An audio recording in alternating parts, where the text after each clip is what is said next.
गोपीजनवल्लभा गिरिवरधारी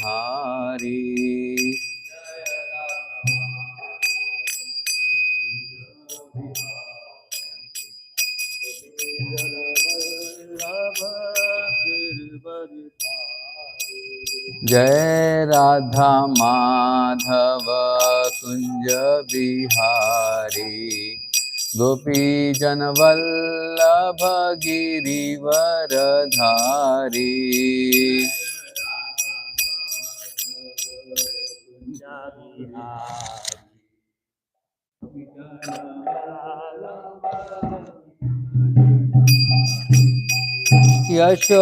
यशोदनंदना ब्रज जनरंजना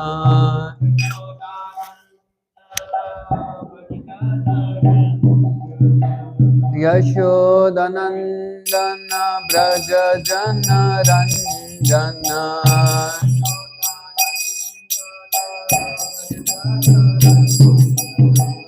यमुना तीरावनचारी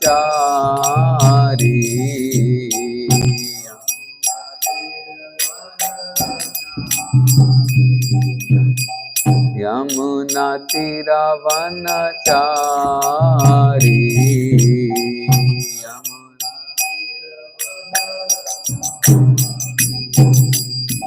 जय राधा माधव कुंज बिहारी गोपीजनवल्लभ गिरिवरधारी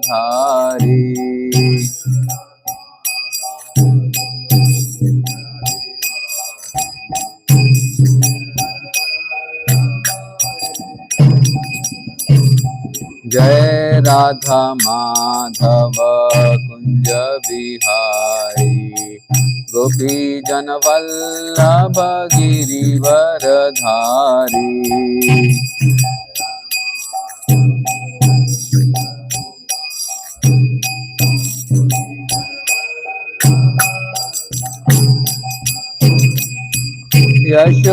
यशोदनंदना ब्रज जनरंजना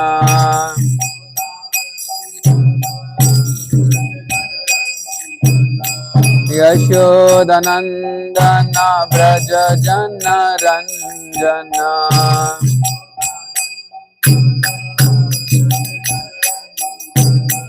यमुना तीरावनचारी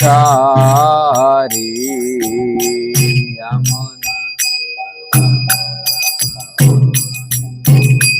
जय राधा माधव कुंज बिहारी गोपीजनवल्लभ गिरिवरधारी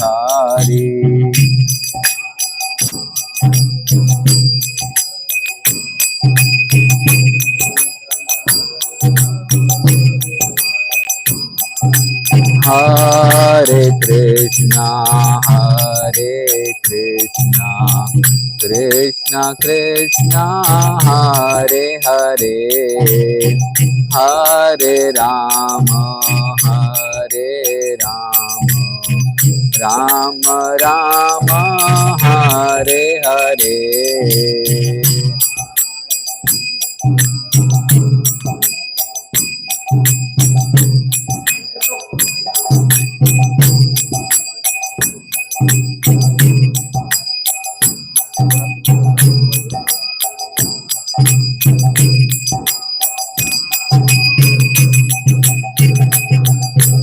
हरे कृष्णा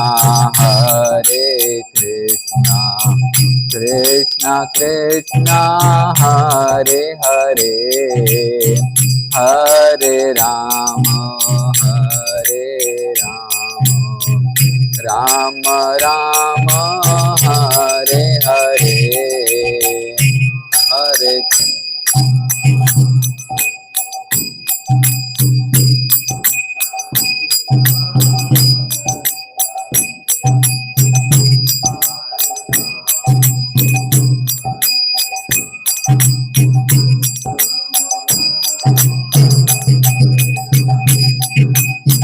हरे Krishna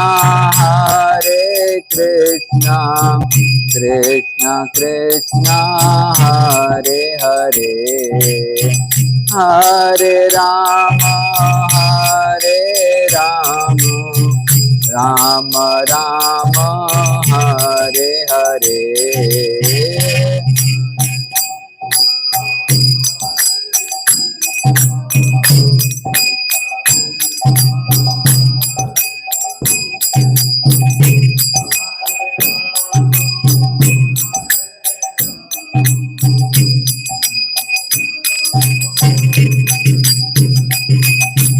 Hare Krishna, Krishna Krishna, Hare Hare, Hare Ram, Ram Ram, Hare Hare.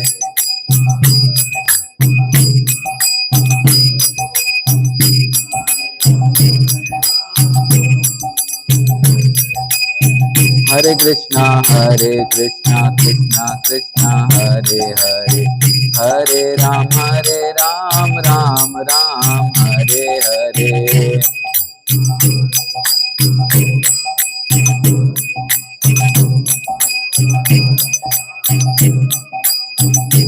Hare Krishna, Krishna Krishna, Hare Hare, Hare Rama, Rama Rama, Hare Hare, Hare Krishna.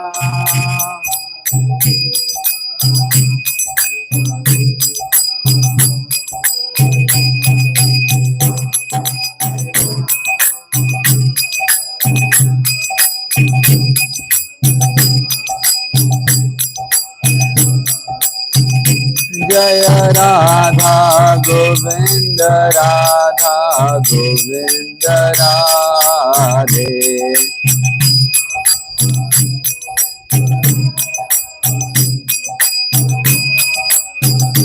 Jaya Jaya Jagannath, Jagannath, Baladev Subhadra.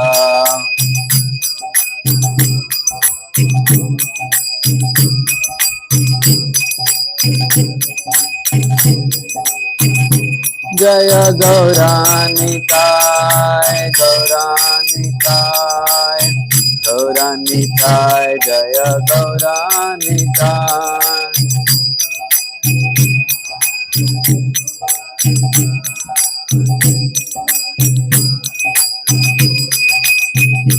Jaya Jaya Prabhupada, Prabhupada, Prabhupada, Jaya Jaya Prabhupada.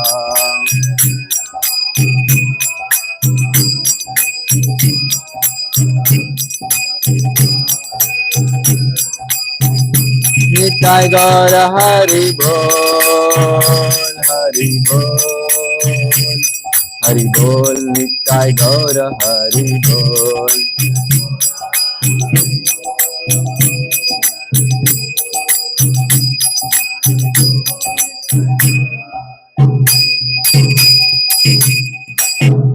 Jai Om Vishnupad Paramahamsa Parirajacharya Ashtotar Shatashi Śrimad His Divine Grace Shila A.C. Bhaktivedanta Swami Srila Prabhupada Ki Jai. Jai Om Vishnupad Paramahamsa Parirajacharya Ashtotar Shatashi Śrimad His Divine Grace Shila Bhakti Siddhanta Saraswati Thakur Srila Prabhupada Ki Jai. अनंत कोटि वैष्णव वृंद की जय। नामाचार्य श्रील हरिदास ठाकुर की जय। प्रेम से कहो श्री कृष्ण चैतन्य प्रभु नित्यानंदा, श्री अद्वैत गदाधार श्रीवासादि गौर भक्त वृंद की जय। श्री श्री राधा कृष्ण गोप गोपीनाथ श्याम कुंड राधा कुंड गिरि गोवर्धन की जय। ब्रजभूमि श्री वृंदावन धाम की जय। मथुरा धाम की जय। मायापुर नवदीप धाम की जय। अनंत कोटि वैष्णव वृंद की जय। तरंतराज श्रीमद् भागवतम की जय। संवेद गौर भक्त वृंद की जय। निताई गौर प्रेमानंदे। All glories to assembled devotees, all glories to assembled devotees, all glories to assembled devotees, all glories, all glories, all glories to Sri Guru and Sri Gauranga, all glories to Srila Prabhupada ki jai. Om Namo Bhagavate Vasudevaya. Om Namo Bhagavate Vasudevaya. Om Namo Bhagavate Vasudevaya. Om Narayanam Namaskrityam Naram Chaiva Narottamam Devim Saraswatim Vyasam Tato Jaya Mudiraye Nashtaprayeshu Abhadreshu Nityam Bhagavata Sevaya Bhagavati Uttama Shloke Bhaktir Bhavati Naishtiti Krishnaya Vasudevaya Devaki Nandanaya Cha Nandagopa Kumaraya Govindaya Namo Namaha. Hare Krishna. We welcome all of you for today's morning Śrimad Bhāgavatam class. Today we are reading from fourth canto, chapter 6, Brahma satisfied Lord Shiva, text 1 to 3. So we'll be reciting third text together, but I'll read the first and second since it doesn't has any purpose. Maitreya उवाच अथा देवगणाः सर्वे रुद्रनीका पराजिता शूलपतिश्च नित्रमसा गदा परिग्रह मुद्रिकां सञ्चिन्ना भिन्न सर्वंगा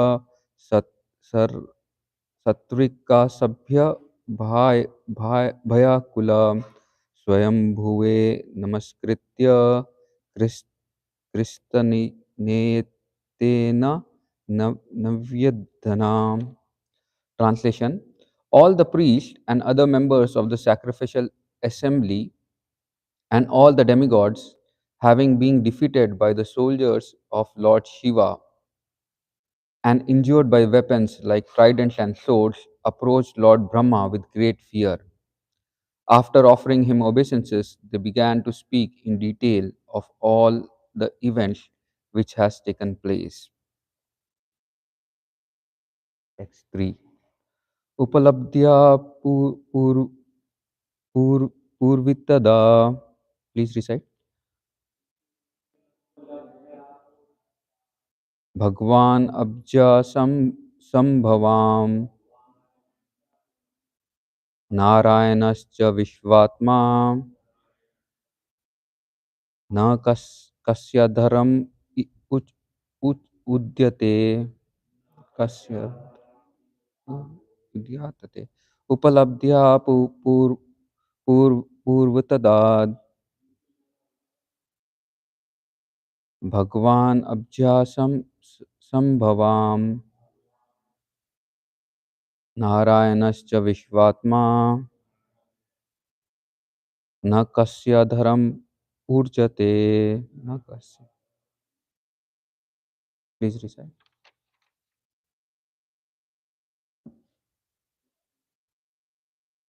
उपलब्धा पुरातयित्वा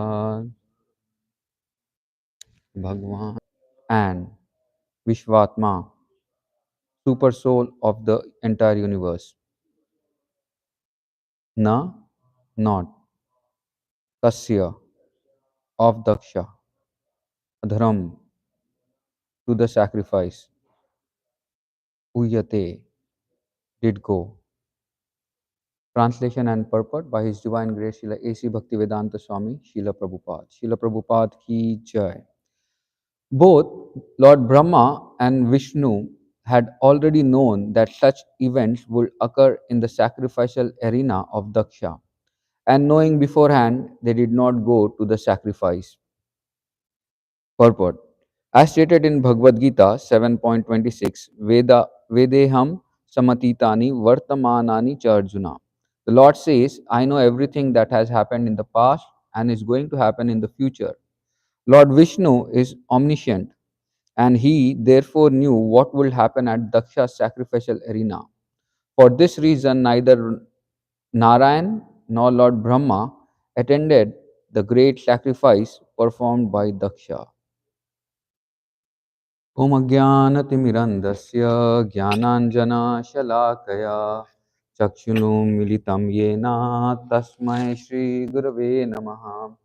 Shri Chaitanya Manobhishtam Sthapitam Yena Bhutale Swayam Rupa Kadamahyam Dadati Sa Padantikam वन्देऽहं श्रीगुरो श्रीयुतापदकमलं श्रीगुरुवैष्णवांश्च श्रीरूपं साग्रजातां सगना रघुनाथान्वितं तं सजीवं साद्वैतं सावधूतं परिजनसहितं कृष्णचैतन्यदेवं श्रीराधा कृष्णपदान् सगना ललिता श्रीविशाखान्वितांश्च नमो विष्णुपादाय कृष्णपृष्ठाय भूतले श्रीमते भक्तिवेदांत स्वामिनिति नामिने नमस्ते सरस्वती देवे गौरवाणी प्रचारिणे निर्विशेषा शून्यवादी पाश्चात्यदेशतारिणे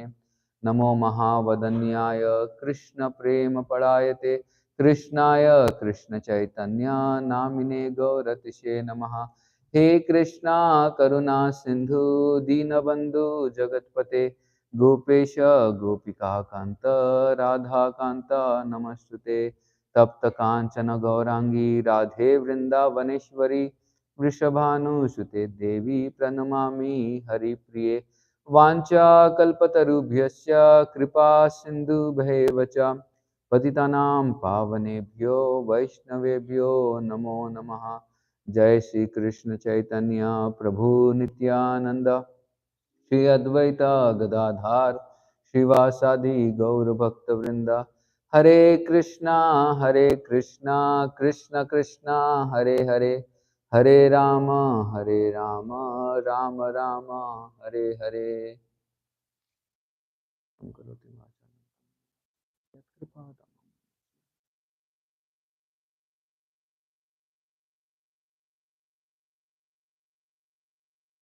हरे Krishna.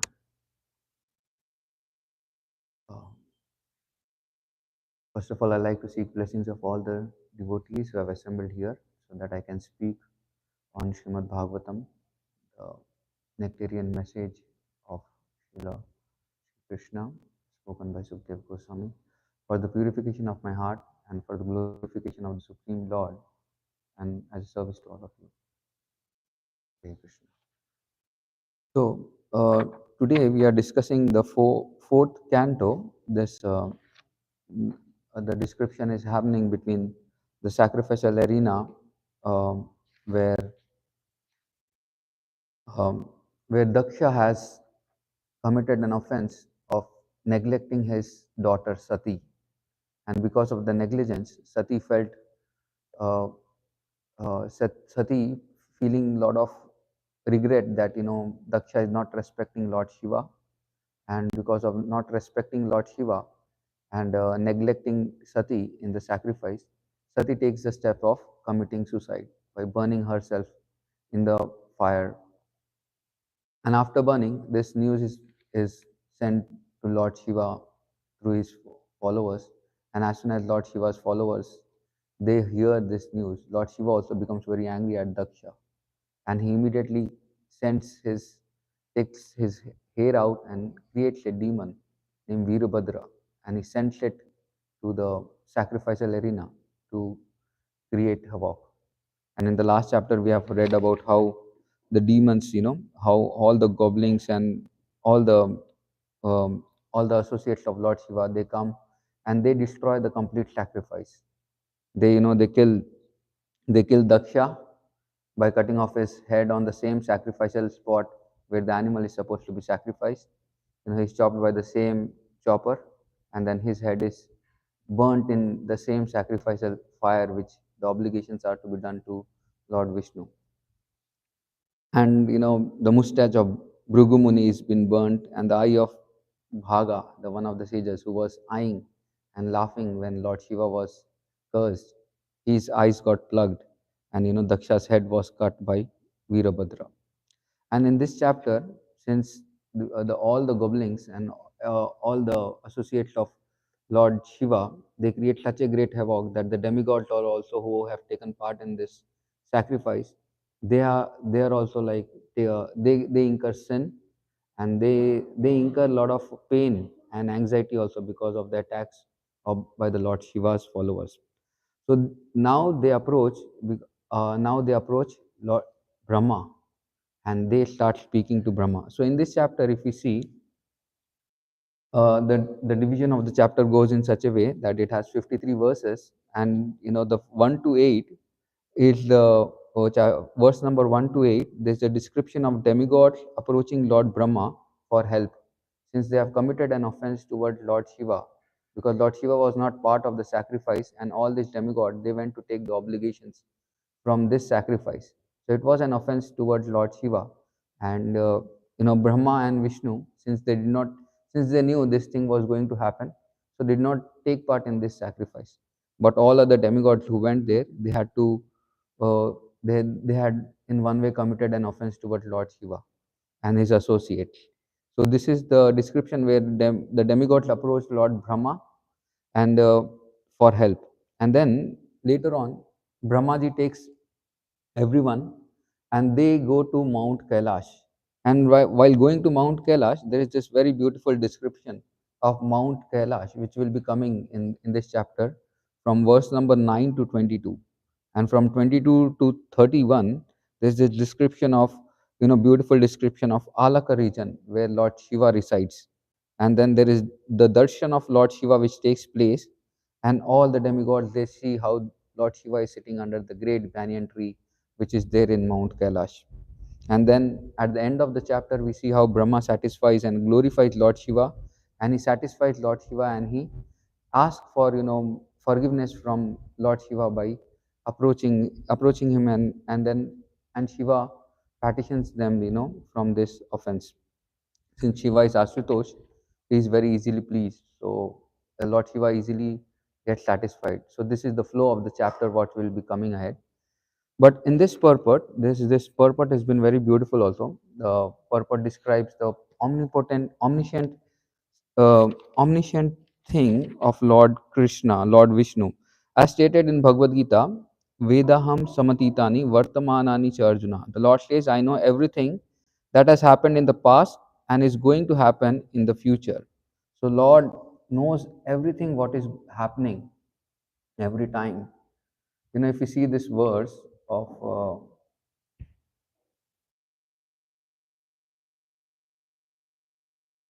in the verse 7.26, Prabhupada writes a very beautiful purport for this thing. Uh, he writes that anyone with the material body cannot remember his past life, nor can he foretell his future life, nor can he predict what will happen in his present life. Therefore, he cannot know the events of past, present, and future. But unless one is liberated from material contamination, he cannot know his past, present, and future. And Prabhupada goes on to write about Lord Krishna, how Lord Krishna remembers everything. Because Lord Krishna is the Supreme Lord, and he knows, he is omniscient. He knows what is past, what is present, and what is future. And he tells that he completely knows what has happened in the past, what is happening in the present, and what will happen in the future. And he gives the example of how Lord Krishna is describing the Bhagavad Gita, the knowledge of Bhagavad Gita, to the sun god Vivaswan. And he tells that millions of years ago, Lord Krishna had described, and he knows this past, and he's presenting this knowledge again to Arjuna. So Lord, as a super soul, as he's present in the heart of every living entity, he knows every living entity's single desire, every desire what the living entity is desiring. And this is very amazing, that how Lord knows the desire of each and every living entity, and he fulfill all the desires of the living entities. Whatever the living entity desires, he tries his according to the karma, according to the activities of the living entity, he fulfills all the desires of that living entity. So according to the the so this is something which is very, very stunning, that Lord knows the desires of every living entity, but still Lord doesn't interfere with the uh, choices, or with the free will of the living entity. The Lord never interferes with the free will. Even though Lord knows the past, the present, and the future of the living entity, but still He never interferes with the free will of the living entity. He gives that choice to the living entity to, you can cut, I have no problem. So the so the So the free will, the Lord never intervenes the free will of the living entity. He never forces the living entity to come and do something. It's out of the choice, the living entity chooses that he is here in this situation. So this is one special quality of the Lord, that even though Lord knows everything, and he still doesn't do this, doesn't interfere the free will of the living entities. So there was one more purport in which Prabhupada writes about Trikala Drishya. Those who have reached to the highest perfectional stage of mystic power and can see everything in the past, present, and future are called Trikala Drishya. Like how Lord Shiva is considered Trikala Drishya. He knows what he can see. And Lord, like examples of this thing is mentioned in the Bhāgavatam, is Narad Muni. Narad Muni could see the future of any living entity. He can see the past, present, and future of the living entity. Like there is this example of Narad Muni. Narad Muni, while going and seeing the hunter Mrigari, he could see what was he doing. He was half killing the animals, and he was seeing that how much pain he will incur in the future just by killing the animals. If he want, he could have killed the animals completely, but here he is just killing the animals half. And because he's killing the animals, not killing the animals, and he's giving so much torture to the living entity, to the suffering living entity, that he will incur more and more sin. And just to show him what he will be, going ahead and seeing, he gives the vision actually, by which he can see what is going to happen. And just by seeing that vision, Mrigari changes his heart and then completely surrenders to Narad Muni. So Narad Muni is Trikala Drishya. He can see the past, present. We can see the example of Nal Kuber and Manigriv also. In their life, he could understand, because of the pride of having opulence, pride of the opulence, they were enjoying in a place where they're supposed to do, where they're supposed to do tapasya. They are enjoying with the apsaras there. They could see that, and then immediately Narad Muni curses them so that he receives the mercy of Lord Krishna actually. So Narad Muni, if we see this example, this is like so wonderful that, Narad Muni always presents this point that, he wants to save any devotee who comes in contact with Narad Muni. He sees what is going to happen with him, and then he saves that living entity. Like Dhruv Maharaj also, he could, in case of, if we take the example of Dhruv Maharaj, we could take the example of Prahlad Maharaj. Prahlad Maharaj, he knew that Prahlad Maharaj will be a great Mahatma. So he started, glorifying Śrimad Bhāgavatam, glorifying the principle of Shuddha Bhakti to Prahlad Maharaj.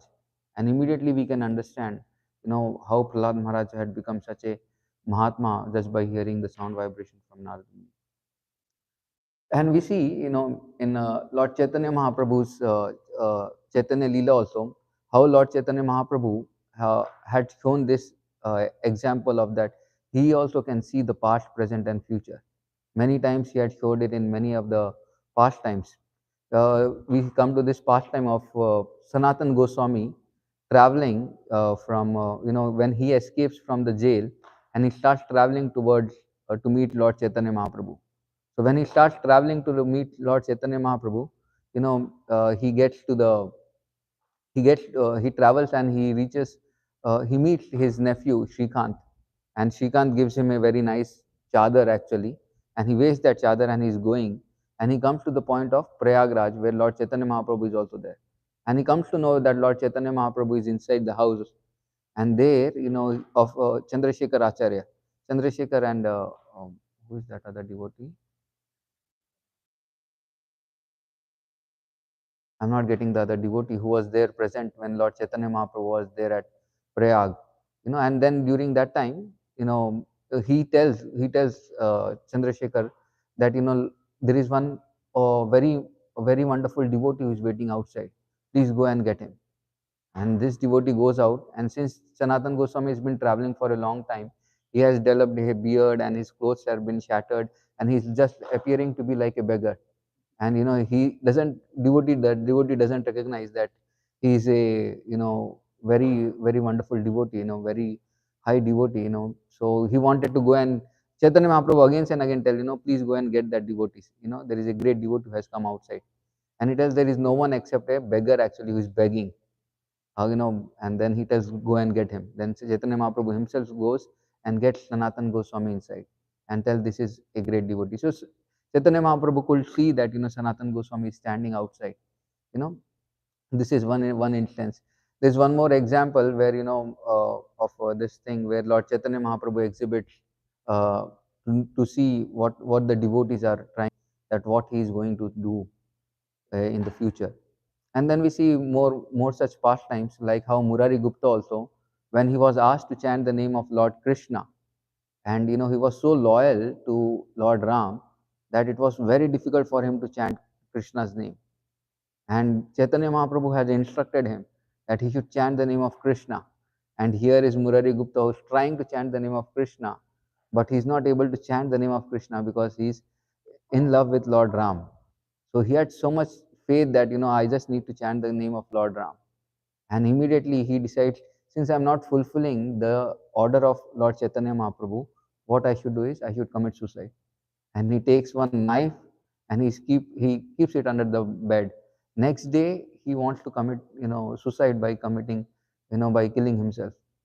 And then that night itself, Lord Chaitanya Mahaprabhu comes to Murari Gupta's home, and he tells, give me the knife. Well, what knife? I don't have any knife. Well, no, the knife which is there under the bed, with which you are planning to kill yourself. And then he takes that knife away, and he tells, blessed, you are so blessed that you are so attached to Lord Ram. Lord Chaitanya Mahaprabhu glorifies Murari Gupta, telling that you are so blessed that you have such a master that you cannot leave that master. So this is what we can understand, that Lord Chaitanya Mahaprabhu knew the heart of the devotees because he could see the past, present, and future. He was a Trikala Drishya. We see one more pastime from Chaitanya Charitamrita that is also very beautiful. When Lord Nityananda, when Advaita Acharya is been praying to Lord Chaitanya Mahaprabhu in his home, and during that time, Lord Chaitanya Mahaprabhu is so pleased by the prayers of Advaita Acharya that he asked, please ask whatever you want. Whatever you want to see, I am ready to show you. So, and Advaita Acharya tells that, I want to see the Virat Roop of, of yours. Please exhibit your Virat Roop. And immediately, he, Advaita Acharya, Chaitanya Mahaprabhu, in the house of Advaita Acharya, he shows the Virat Roop form of himself. And then immediately Lord Nityananda Prabhu, who is traveling around in the Navdeep Dham, he understands that, Lord Chaitanya Mahaprabhu is showing, you know, uh, showing his Virat Roop, and immediately comes to the house. No other devotee comes to that time to Lord Chaitanya, to Advaita Acharya's home, apart from Nityananda Prabhu. And then both of them take the darshan of Virat Roop. So we can understand how Lord in the heart of a pure devotee, shows this, he acts like a Trikala Drishya, that, how he can know the past, present, and future. Sometimes the present is happening and they can see these things. So I was coming across, this thing also. I was just looking, you know, uh, so this question was asked to Srila Prabhupada also. Srila Prabhupada, this was asked by Jayadett Maharaj. This is written in Prabhupada's appreciation by Satsarup Maharaj. He writes about Jayadett Maharaj. Once Jayadett Maharaj asked Srila Prabhupada, what if the spiritual master makes mistakes? Prabhupada pointed out to see such discrepancies in material viewpoint. And he replies, Acharya is not God, omniscient. He is servant of God. His business is to preach the bhakti cult. That is the perfection. The Ganges water may appear bubbly and contaminated, but one who has spiritual vision will take his bath there, knowing that the water is pure. Similarly, one may look at the external appearance of the spiritual master and see faults. That is offensive. One with the spiritual vision will surrender at the pure devotee's lotus feet, regardless of material appearances. If one has doubt about reading the Shastras, one should present those doubts before the spiritual master. He should inquire submissively and respectfully as Arjuna inquired from Krishna. So here Prabhupada is very clearly telling that a spiritual master, he also is a Trikala Drishya. He also can see past, present, and future. But that doesn't mean he knows all the details of what is happening around. He might also commit some mistakes here and there. But a disciple should not he should not see those faults and consider those faults, and consider that the spiritual master doesn't know everything.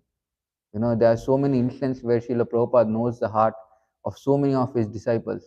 When, like, I remember Giriraj Maharaj telling this story that when he came for the first time, he was thinking that, and Srila Prabhupada, as soon as he came and sat in the lecture, Srila Prabhupada told this statement that you are not God, you cannot be God. And and he was thinking, Giriraj Maharaj was thinking that I'll become God, and he had written in his washroom that I am God, and he was just contemplating that I'll become God at one time.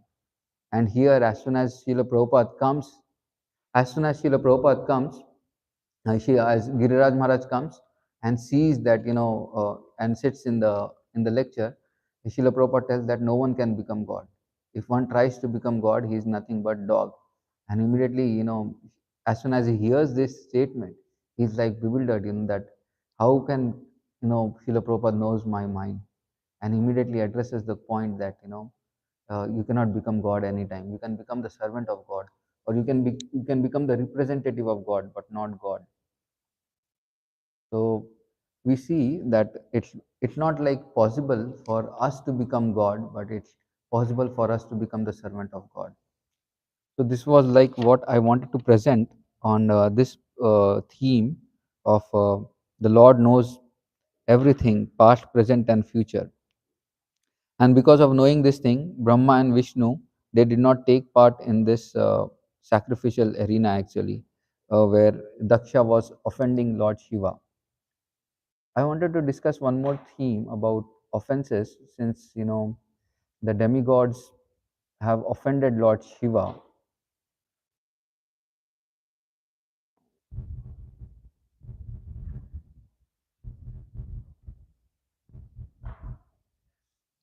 So why does we commit offense actually? There is this four type of four types of material outlook that causes us to commit Vaishnava Aparadh. These are like, there's six types of Vaishnava Aparadh, as well as four types of material outlook which makes a person commit a Vaishnava Aparadh.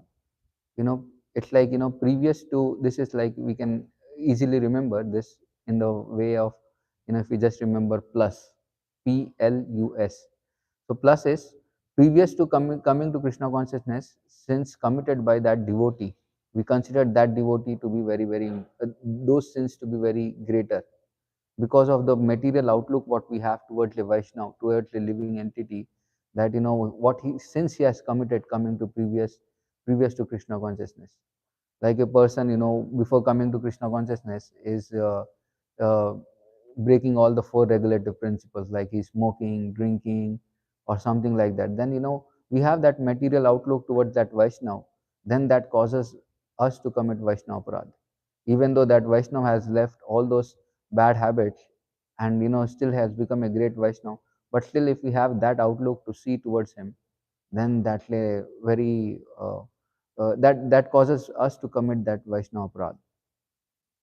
And we see sometimes, devotees, they speak very nicely. If, a devotee who is coming from a very nice background, if he has not committed any if he has not broken any regulative principles or anything, then he has that pride that he has not indulged in anything. But a person who has done that thing, then he looks down on that person, and because of that thing, there is always a chance of committing Vaishnava Aparadh for this thing.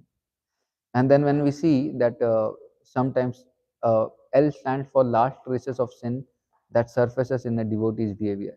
Sometimes because of the material nature and because of the modes, a person still cannot give up his old bad habits, and he might be like, he might exhibit anger, he might exhibit pride, or he might exhibit many different ways of committing sinful activities. Like, those traces are still there lingering in his consciousness, because he's not been like completely purified. And because if we look towards these traces, then what happens is we have a material outlook towards that Vaishnava, and definitely we will commit an offense if we see towards this material outlook. And then there is this unpremeditated slip or fall down. Sometimes a devotee is because of the bad traits what he had, he again commits the same sinful activities what he was doing earlier. And because of that thing, what happens is our vision gets we are not able to look forward for that thing. A devotee means a person who is practicing Krishna consciousness. This example is given very nicely. It's like taking a shower actually.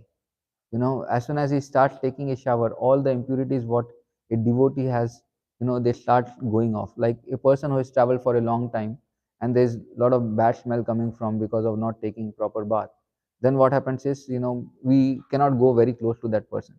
Same way, a person who has committed some sinful activities or something like that, or a person who has done this thing, then he's under the shower of bhakti. He's already in the process of cleansing himself. And as soon as he takes this process very sincerely and he chants the holy name very attentively, then all the sinful activities what he has committed will go away, and all this traces of uh, um, traces of sins, whatever are been there with him, they actually they are gone. And but if we see these things in a Vaishnav, then this causes Vaishnava aparadh for us. Then we see that we are doing a lot of Vaishnava aparadh towards the living to other devotees. And other is, if we consider the social background, like here we don't have so much about social background, but in India, if we go, like we consider that a person is coming from a Brahman family, or a person is coming from a Goswami family. Like in Vrindavan, we know the devotees are called the American devotees, or other devotees. If we consider those things, considering them and judging them because of the bodily identification, then that causes us to commit a Vaishnava aparadha. And there are different six types of Vaishnava aparadha what one commits actually when we come and do. So one is, not becoming joyful upon seeing a Vaishnava. That is one of the reasons of committing a Vaishnava aparadha. Like if we see the example of Ramchandra Puri, he hated Vaishnavas and he hated Lord Chaitanya Mahaprabhu. Why did he hate him? Because he wanted that, he was not joyful on seeing Lord Chaitanya Mahaprabhu. He wanted to feed them very nicely and at the same time commit offenses towards him. And not offering obeisances to a devotee also is considered a Vaishnava aparadha. When we see a Vaishnava and if we don't pay obeisances, then that is considered a Vaishnava aparadha. Like Indra neglected his guru Bhrigu Muni. When Bhrigu Muni had sorry, not Bhrigu Muni, Brahaspati, Indra neglected his guru Brahaspati. When Brahaspati had come, and he was so absorbed in enjoying his material things that he forgot to pay obeisances. And just because he could not pay obeisances, Brahaspati could understand that there is so much pride in Indra, and immediately he left that place.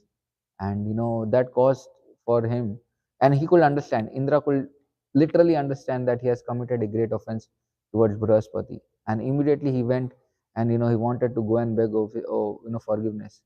But then Brahaspati left that place, and because of that thing, they had complete fight between the demigods and the demons, and demigods became quite weak because of committing this offense towards Brahaspati. So even just by not paying obeisances to a pure devotee, what can take place? Complete downfall of the uh, empire could take place. Like the demigods, you know, fell apart when when the demons attacked, and when Bali Maharaj and others they attacked because of committing this offense of not paying obeisance to Brahaspati, they had to lose the war. So we can understand just by not paying obeisances what can take place. And third is, in the same course, if we see, there is this killing of a Vaishnava, like Indra killing Vitrasur. He committed such a sinful reaction, such a aparadh, that he wanted to kill Vitrasur because he became the cause of his death. And now he wanted to somehow kill Vitrasur, not understanding who Vitrasur was, such a great Vaishnava. And if you see, Indra has somehow in his life, he has become an example for us to learn how one should not commit Vaishnava aparadha. We see the example of not envying also. Not envying in the sense Indra was envying Prithu Maharaj. When Prithu Maharaj was trying to do this 99 sacrifices, Ashwamedha Yagya, during that time, Indra was like, Indra was so envious of him that he wanted to commit, he wanted to blaspheme, he wanted to stop the sacrifice by any means, and he was trying to steal the horse which was meant for the sacrifice, and then he was very envious of Prithu Maharaj, and then Brahma had to intervene and stop Prithu Maharaj for for doing that sacrifice, Ashwamedha sacrifice. And when we see how Daksha became, one more example we see of blaspheming is how Daksha became very very envious of Lord Shiva, and he was blaspheming Lord Shiva like anything, just because he did not understand that Lord Shiva was not standing. And if you become angry, like Dhruva's Muni became angry on Amrish Maharaj, just because of uh, he could not wait for some time, and he exhibited that anger towards Amrish Maharaj like anything. So these are like few 6 types of aparad what a Vaishnav does: not becoming joyful on seeing a Vaishnav, not paying obeisances to a Vaishnav, or trying to kill a Vaishnav, or envying a Vaishnav, blaspheming a Vaishnav, speaking angrily upon that Vaishnav. And one thing is about speaking bad about the Vaishnav. Most of the time we speak so much bad about the Vaishnav. If someone commits some small mistake towards us, then we speak so bad about the Vaishnav. And because of that thing, Lord Krishna becomes so displeased with that person that Lord Krishna cannot come and recite. The same tongue which is used for glorifying the Lord cannot go, blaspheme the devotees. Because of the same tongue which is supposed to glorify, then how can Krishna come and recite on that tongue? So Krishna never comes and recites on a tongue of a person who blasphemes the devotee. So it's very important that one should take care of these offenses and not commit these offenses.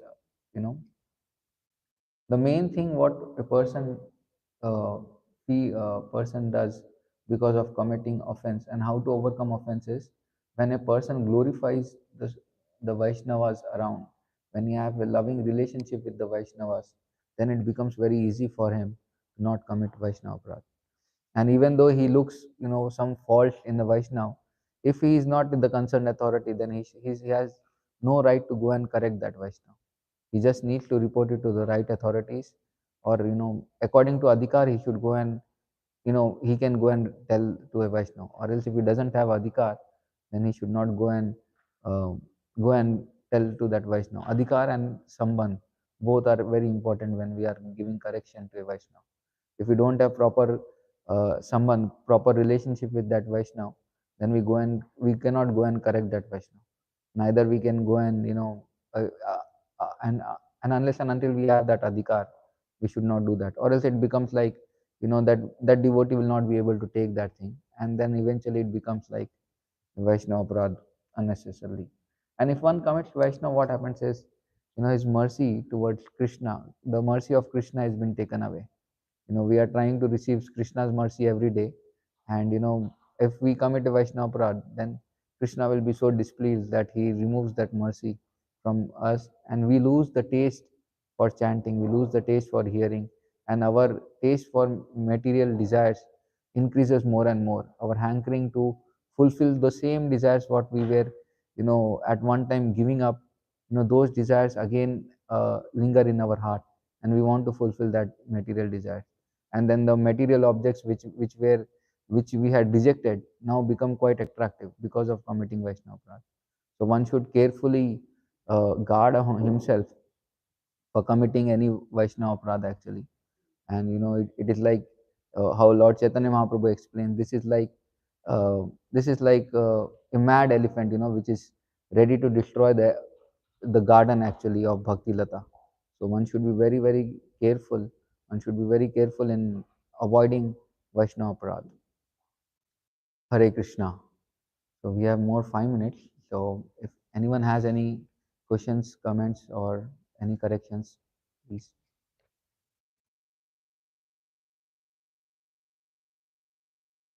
Any questions? Yeah. Krishna. Yeah. Can you hear me? Yeah, I can hear you. Why did if Krishna in the Gita he says that he knows what's happening in the present, past, present, future. why did he allow Shiva to destroy the arena and cut off Daksha's head? Shiva to destroy the arena. Yeah. Actually, Lord Krishna knows the past, present, and future. That's why he doesn't go to that place. But Lord Shiva, if you see, he did not go and do this destruction when he was offended. But he goes because his wife got offended. Actually, one of the devotees.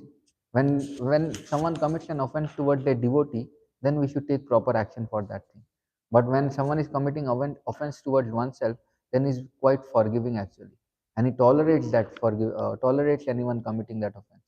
But not that, if someone is committing offense to other devotee, we just keep quiet, or we don't do anything. Either we take some action towards the person, or we leave that place and go away. So that is very important, that we have to take proper action. That's why Lord Shiva actually committed, he created that Veerabhadra, and he created such great havoc because to teach Daksha a lesson. If it is not taught, then it will be like his devotee has been offended. So for his devotee, he goes and takes this proper action. Thank you. Hare Krishna. Haribol, there's Yeah. the nice quote that you mentioned in the lecture. Lord Chaitanya Mahaprabhu said, "You can't take your life because I need to use that body." But then we hear Hamsrupa mention in his class about Jainanda Prabhu taking his life. What was the story? He went. Someone saw him go to the Ganga and never Not, return.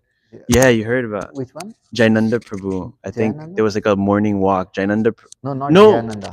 That is the musician one. What's his name again?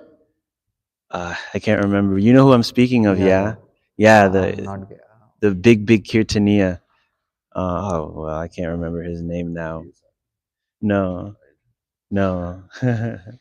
But yeah, I think there was a morning walk, and they were talking about the Chota Haridas story, and Yes. this devotee actually ended up taking his life. How to understand the Chota Haridas story and this situation, knowing that we're not supposed to take our life, even if we feel contaminated, because our body can be used in the Lord's service. So this was answered in the same. Ramrai Prabhu was also asked the same question by devotee. It's because I'm not getting the name of Vishnujan Swami. Vishnujan Swami Yeah. Maharaj. So Vishnujan Maharaj actually he heard because he was he was a sannyasi, and Prabhupada told that if a sannyasi falls down, then he should commit sinful reaction. But he did not hear the complete sentence after that what Srila Prabhupada has told. But he just took first part, and he felt so regretful that he could not live up to the standard, that he just went and did this thing. If he would have heard the complete morning walk, he would have walked through. And then Srila Prabhupada was explaining also that now at least in this Kali Yuga, not everyone is a pure soul, pure person, pure in his habits, and that he has to still go and keep on serving Krishna even if he falls down, sometimes here and there. So that's why if he would have heard, then that would have been the best thing. But he did not hear the complete morning walk, and then he left in between, and then that's what it is been told that next day we could not find Vishnujan Maharaj at all. So yeah, yes. But then Chota Haridas committed suicide because other thing was Lord Chaitanya Mahaprabhu also neglected him, because it was Chaitanya Mahaprabhu wanted to show that as an example. Chaitanya Mahaprabhu, if he would have accepted Chota Haridas at that time, then it would have been a great disaster. Others could have also committed the same offense, and he could, others could have also taken the example would have not been set. But if you see Bhaktisiddhanta Thakur, he also was very forgiving actually. As a leader, you have to take proper action. But as a devotee, you need to give them right protection also. So that is what I have heard, that as a leader, as Bhaktisiddhanta Thakur, when one of his disciple he committed an offense, uh, in the same way he dealt wrongly with the opposite sex, and immediately he had asked him to leave the mutt. But then he asked the leader of the mutt that you please make sure that all arrangements are made properly for him to practice devotional service. Even though he may go to his home and other things, there should be a proper devotee care to be taken care of him. So This is very important that we, as an example, we need to set proper example. But we don't, on setting a proper example, we don't compromise the example and just leave everyone. But we understand that a person may fall down sometimes here and there, but that doesn't mean he's not eligible to practice bhakti. So he is eligible to practice bhakti, and we give him whatever support we can to make sure that his practice of bhakti continues. I like that a lot. I never heard that story. It's like the perfect example of devotee care. Yes. Even if he's gone, you still support his devotion. Thank you. So we'll end here. Srila Prabhupada ki jai, Samved Gaur Bhaktivinoda ki jai, Nitai Gaur Premanand. Granth Raj Śrimad Bhāgavatam ki jai.